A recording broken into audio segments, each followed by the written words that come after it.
இன்னைக்கு எனக்கு இருந்த ஒரு பெரிய குறை நீங்கி விட்டது.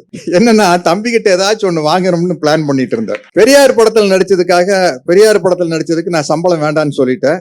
அந்த படத்தினுடைய 100வது நாள் விழால நான் ஊதியம் வாங்காம நடிச்சதுக்காக தந்தை பெரியார் கிட்டத்தட்ட ஒரு 90 வருஷம் அணிஞ்சிருந்த இந்த மோதிரத்தை ஆசிரியர் வீரமணி அவர்கள் கலைஞர் கையால கொடுத்து எனக்கு அணிவிச்சு விட சொன்னாரு. அது இப்போ என் விரல் இருக்குது. அதே மாதிரி என்னுடைய மக்கள் தலைவர் எம்ஜிஆர் அவர்கள் நான் சந்திச்ச பொழுது, உனக்கு ஏதாச்சும் நான் கொடுக்கணும், என்ன வேணும்னு கேளு அப்படிங்கிறாரு. எனக்கு திடீர்னு என்ன கேட்கறதுன்னு தெரியல. என்னென்ன அப்படின்னு. இல்ல, நீங்க ஏதாச்சும் கேளுங்க அப்படின்னு. நீங்க எக்ஸசைஸ் பண்ற தம்பிள்ஸ் இருந்தா கொடுங்க அப்படின்னு சிரிச்சாரு. தலையில பெருசா ஏதாச்சும் கேட்டாரு. எனக்கு பெருசா கேட்க தெரியலீங்க, என்ன பண்றது தெரியல அப்படின்னா. உடனே உதவியாளரை கூப்பிட்டாரு.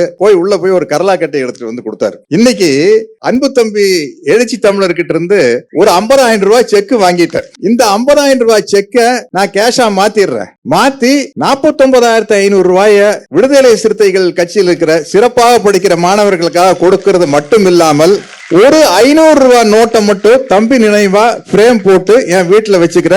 தம்பி வன்னி அரசும் தம்பி பாவலனும் நீங்க சேர்ந்து எனக்கு ஒரு பிரேம் போட்டு அந்த 500 ரூபாய் நோட்டு அதுல ஒட்டி பக்கத்துல தம்பி திருமாவோட படம் இருக்கணும், அவருடைய கையெழுத்தும் இருக்கணும், வாங்கி கொடுத்துருங்க.